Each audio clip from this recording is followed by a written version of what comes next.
Okay. This was a hard one. Like, I wrote down my thoughts on what it was like to have a narcissistic mother. And I had a lot of bad things, and I really struggled with some good things. She wasn't evil. She just was a narcissist. But these are the things that happened, you know. Anyway, number one. So when I was like 4 or 5, I was afraid to take pills. So the doc prescribed me suppositories for nausea. Now, I could have put these in myself. And after the first one I took, the first one she administered to me, I begged her to let me do the second one. And it was a no. And after the second one, okay, I was like, I want the pills. Because she didn't put the Finnegan suppository where it was supposed to go.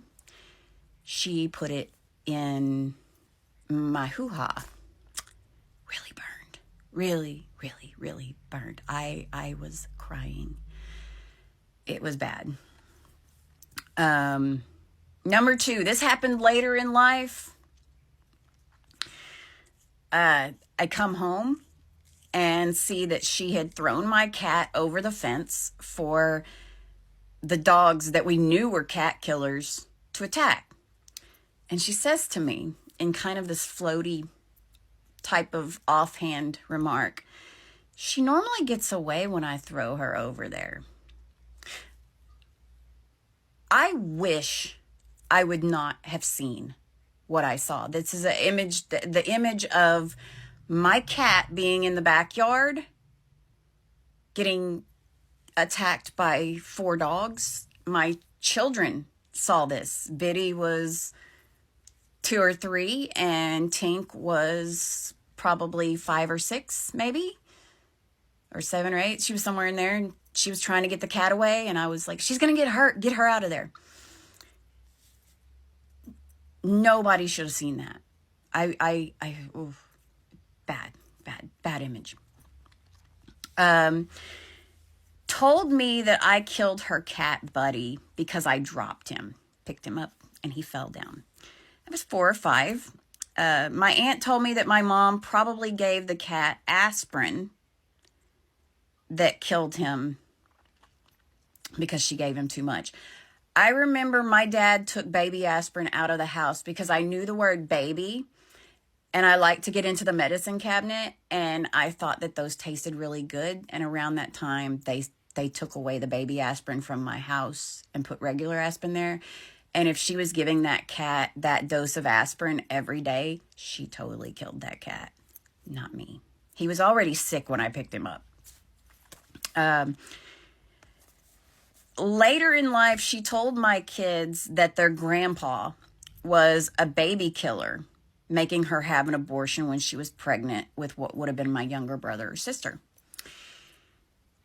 When I was little, she'd tell me that I'd have a little brother or sister if I hadn't been such a little bitch. I made her kill my sibling. This was one that didn't affect me, but I heard the story, and she told family that my brother was allergic to chocolate, so no one would give it to him. My aunt and grandma made sure to feed him chocolate when he was over. Like, she would steal his chocolate. Like, she didn't want him to have it. This one didn't really hurt me, but it wasn't strange at the time, but now I'm like, okay, that was mega strange. We'd walk around the neighborhood and go into abandoned or burned homes to look around. And later on, I was told by neighbors that they would catch her in their yard. Like, if it was okay for her to be in their yard, they'd sometimes catch her looking in the windows. My mom was nosy as fuck. Got 3rd place in the spelling bee. After she complained about having to lie about my failure, she told most people that I won it. I didn't compete again. Always introduced me as my daughter. No name, just my daughter. I had to say, hi, I'm Ann. You know, my name is her name in reverse. My brother was a junior, and my name is just her name in reverse. I felt like that was a bit conceited on her part. And maybe they didn't have the third kid because there was no other way for them to make themselves into a third person. Like, they had no idea for a name. They already had a junior and her name reversed. So she would admit to abusing my brother when he was an infant, but denied wholeheartedly that she ever abused me. She had this belt she liked that had buckles on it, and anytime she whooped me, I had welts. Huge freaking welts.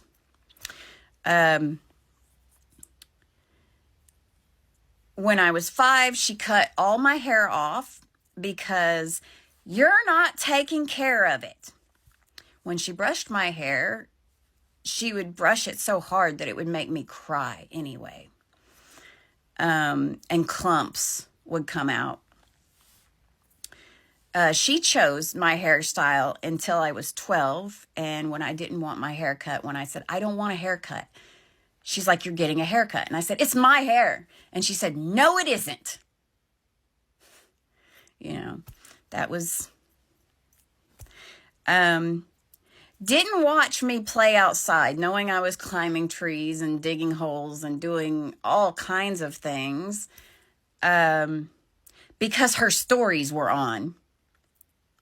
The neighbors watched and would often, if I fell down, they'd come take care of me because I begged them not to bother her.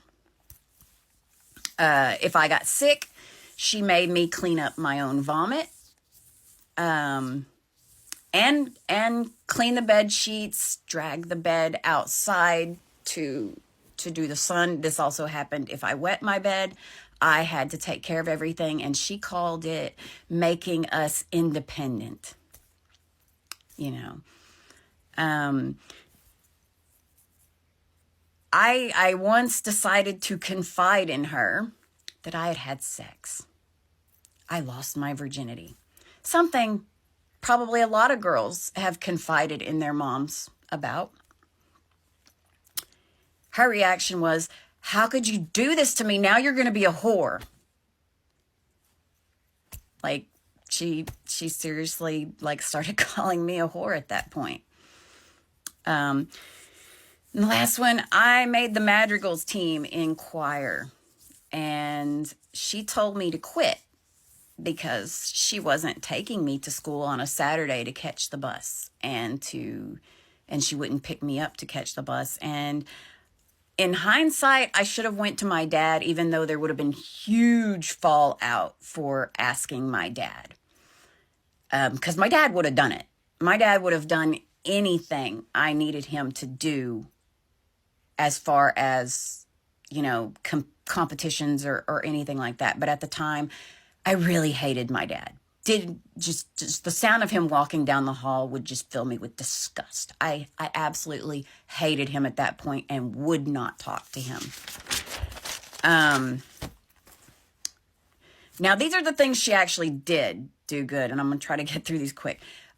She taught me to love yard sales, thrift shops, and resale shops, and rarely denied me what I wanted at those places. So now the joy I get from the treasure hunts at thrift stores, I have her to thank for that. She babysat my kids at an affordable rate. I know, shouldn't have left my kids with a narcissist, but I couldn't afford daycare. And my dad was there, and he was better to kind of catch some shit she might have done. She took them places to like church playrooms, you know, just all kinds of activities. She loved to read and instilled a love of books in me. And I was at every story hour, like everything that the library did, I got to go to. At the Bryant Library, there is actually a picture that was taken on St. Patrick's Day of like the story time group with Miss Ruth Zock, who was awesome. And I'm actually in that picture. So, you know, that was the good I could think of. So there's a little bit.